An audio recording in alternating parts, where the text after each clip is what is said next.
कहानी का नाम अधूरी ख्वाह। गांव के किनारे बसे छोटे से घर में संगीता नाम की एक युवती रहती थी। उसकी आंखों में अनगिनत सपने थे, परंतु उस पर पारिवारिक जिम्मेदारियों का बोझ था।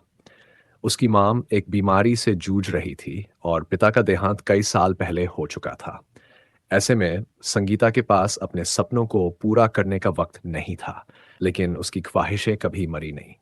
संगीता पढ़ाई में बहुत होशियार थी और वह हमेशा चाहती थी कि वह डॉक्टर बने ताकि दूसरों की मदद कर सके, खासकर अपनी माँ की। परंतु घर की माली हालत ऐसी थी कि उसे पढ़ाई छोड़कर मजदूरी करनी पड़ी। वह रोज सुबह खेतों में काम करने जाती और शाम को घर लौटकर माँ की देखभाल करती। उसका सपना एक किताब में बंद होकर रह गया था, पर उसने कभी उम्मीद नहीं छोड़ी थी। एक दिन जब वह खेत से वापस आ रही थी, तो रास्ते में गांव के मास्टर जी मिले। उन्होंने संगीता की हालत देखी और उसकी पढ़ाई के बारे में पूछा। संगीता ने उदासी से कहा, मास्टर जी, अब तो पढ़ाई करना सपने जैसा लगता है। घर की जिम्मेदारियां ही इतनी हैं कि सब छोड़ना पड़ा। मास्टर जी ने उसकी आंखों में छिपे हुए सपने को पहचान लिया। उन्होंने कहा, बेटी, सपनों को कभी मरने मत देना। हालात चाहे कितने भी मुश्किल क्यों न हो, तुम अपने सपनों का पीछा जरूर करो। मैं तुम्हारी मदद करूंगा। संगीता के मन में उम्मीद की एक किरण जगी, लेकिन वह जानती थी कि उसे घर की जिम्मेदारियां निभानी है। मास्टर जी ने उसे एक सुझाव दिया कि वह शाम को पढ़ाई कर सकती है और बाकी समय काम। संगीता ने अपनी मां से इस बारे में बात की और मां ने भी उसे प्रोत्साहित किया। संगीता ने मास्टर जी की मदद से फिर से पढ़ाई शुरू की। दिन भर काम करने के बाद वह रात में पढ़ाई करती। कभी कभी नींद में झपकी ले लेती, लेकिन उसके अंदर की आग उसे कभी थमने नहीं देती थी। धीरे धीरे उसने अपनी मेहनत से अच्छे नंबरों के साथ स्कूल पास किया। कुछ साल बाद संगीता ने मेडिकल एंट्रेंस का एग्जाम दिया और उसमें सफल हो गई। उसकी आंखों में खुशी के आंसू थे।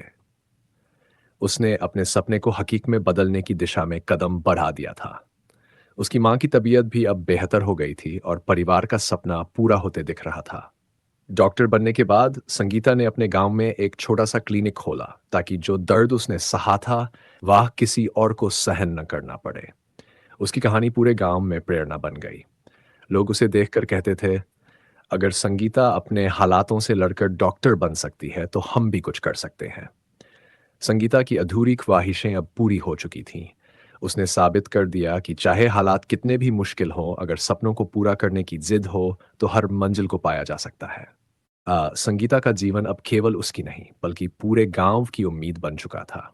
गांव के लोग जब भी किसी परेशानी में होते, वे संगीता के पास आते, न केवल अपने इलाज के लिए, बल्कि जीवन में कठिनाइयों से लड़ने की प्रेरणा लेने के लिए भी। वह अपने काम में इतनी माहिर हो गई थी कि लोग उसे केवल एक डॉक्टर नहीं, बल्कि एक मसीहा के रूप में देखने लगे थे। एक दिन गांव के एक बुजुर्ग व्यक्ति रामलाल, जो काफी समय से बीमार चल रहे थे, संगीता के पास आए। उनका इलाज शहर के बड़े अस्पतालों में भी हो चुका था, लेकिन उन्हें कोई आराम नहीं मिला। रामलाल को लेकर उनके परिवार वाले बहुत निराश हो चुके थे।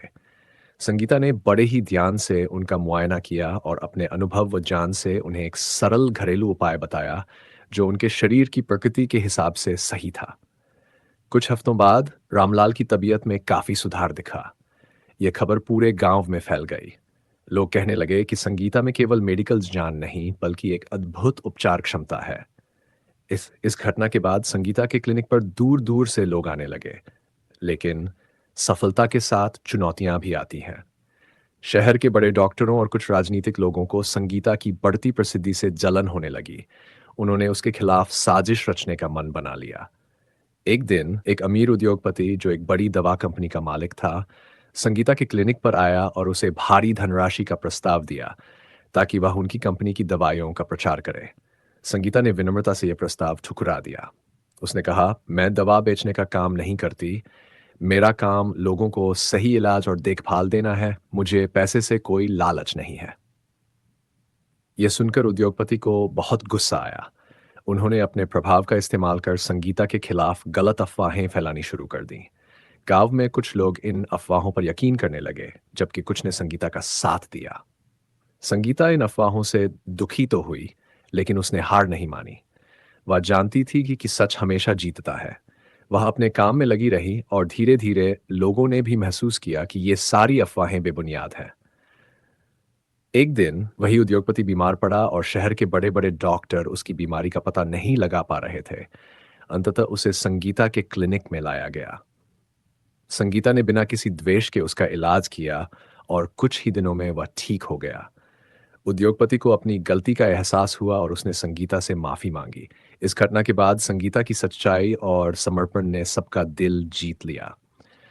अब संगीता की प्रसिद्धि ना केवल गाँव तक सीमित थी, बल्कि शहरों तक भी पहुँच चुकी थी। उसने कई गाँवों में छोटे-छोटे क्लिनिक खोलने का बीड़ा उठाया ताकि ज़्यादा से ज़्यादा गरीब लोगों को सही इलाज मिल सके। संगीता का सफ़र यहीं खत्म नहीं हुआ।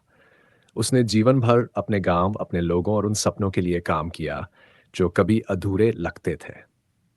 उसकी कहानी आज भी गाँव में हर बच्चा सुनता है और उससे प्रेरणा लेता है कि कठिनाइयाँ चाहे जितनी भी हों, अगर हमारे अंदर सच्चाई और मेहनत का बल है, तो हम अपने सपनों को हकीकत में बदल सकते हैं। अंतिम सीख सच्चाई, मेहनत और समर्पण ही जीवन की असली कुंजी है। परिस्थितियाँ चाहे कितनी भी विकट क्यों न हों, अगर इंसान अपने सपनों के प्रति सच्चा रहता है और अपने रास्ते पर अडिग रहता है, तो उसकी जीत निश्चित होती है।